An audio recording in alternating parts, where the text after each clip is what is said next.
एक बार हनुमान जी श्रीराम के भक्ति में लीन थे। उन्हें किसी चीज का होश नहीं था। तभी शनिदेव वहां से गुजरे और शनिदेव की दृष्टि ध्यान मग्न हुए हनुमान जी पर गई। शनि ने सोचा, चलो मुझे मेरा शिकार मिल गया। मुस्कुराते हुए शनिदेव हनुमान जी की ओर चल दिए और पुकारा, अरे ओ वानर, जल्दी से आंखें खोल। देख, मैं तेरी सुख शांति को नष्ट करने आया हूं। इस संसार में ऐसा कोई नहीं जो मेरा मुकाबला कर सके। शनि ने सोचा कि उनका नाम सुनते ही हनुमान जी कांपते हुए उनके चरणों में गिर जाएंगे, पर ऐसा कुछ भी नहीं हुआ। हनुमान जी ने अपनी आंखें खोली और शनिदेव को देखकर पूछा, महाराज, आप कौन हैं? यहां क्या कर रहे हैं? बताइए, मैं आपकी क्या सेवा कर सकता हूं?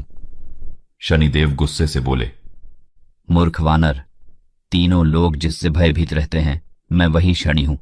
जिसकी राशि पर मैं आता हूं, चाहे वह दैत्य हो या देवता, सब ढेर हो जाते हैं। अब मैं तेरी राशि पर आने वाला हूं, रोक सके तो मुझे रोक। हनुमान जी हंसते हुए बोले, शनिदेव, आपको गुस्सा बहुत जल्दी आ जाता है। मैं तो एक साधारण वानर हूं और आप ठहरे सूर्यपुत्र शनि। मैं आपको भला कैसे रोक सकूंगा? मेरी आपसे प्रार्थना है कि आप क्रोध न करें और कहीं और जाकर अपना पराक्रम दिखाइए।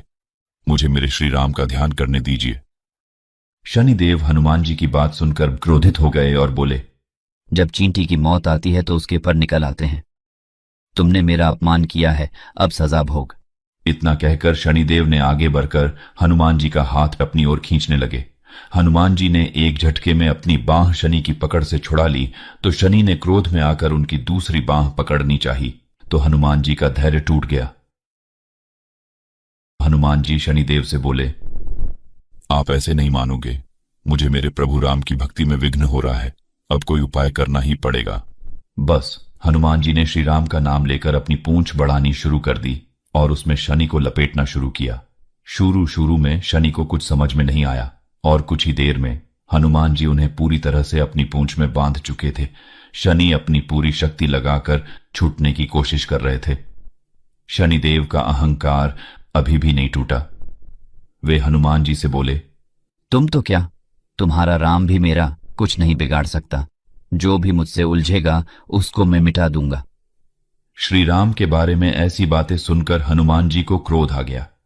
उन्होंने अपनी पूंछ को घुमाना शुरू कर दिया। उनकी पूंछ कभी शिलाओं से टकराती तो कभी कटीली झाड़ियों से रगड़ खाती। शनिदेव की हालत खराब हो गई। उनके शरीर पर खरोंचे आ गईं। शिलाओं पर पटखनी खाते हुए शनिदेव लहूलुहान हो गए। हनुमान जी रुकने का नाम नहीं ले रहे थे। शनिदेव के वस्त्र तक फट गए थे।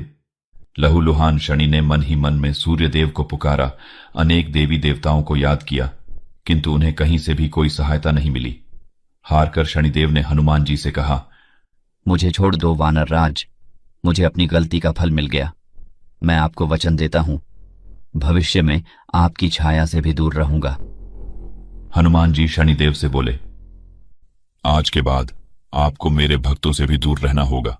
शनि बोले, जो भी अपने मुंह से आपका नाम लेगा मैं उसके पास भी नहीं जाऊंगा। अब तो आप मुझे छोड़ दीजिए। शनिदेव के ऐसा कहने पर हनुमान जी का क्रोध शांत हो गया। उन्होंने शनिदेव को मुक्त कर दिया। शनिदेव हनुमान जी से बोले, आपने मुझे छोड़कर बड़ी कृपा की, मुझ पर एक और कृपा कीजिए। हनुमान जी ने कहा, बोलो क्या चाहिए? शनिदेव बोले, मेरे शरीर पर लगाने के लिए थोड़ा तेल दे दीजिए ताकि मेरे घाव भर सकें। हनुमान जी ने पास की बस्तियों से तेल लाकर शनिदेव के सारे शरीर को भिगो दिया। तभी से शनिदेव पर तेल चढ़ाने की परंपरा शुरू हुई। कहते हैं, जो भी शनिदेव पर तेल चढ़ाता है, शनि उस पर प्रसन्न हो जाते हैं और हनुमान जी की भक्ति करने पर शनि दशा का प्रभाव भी कम हो जाता है।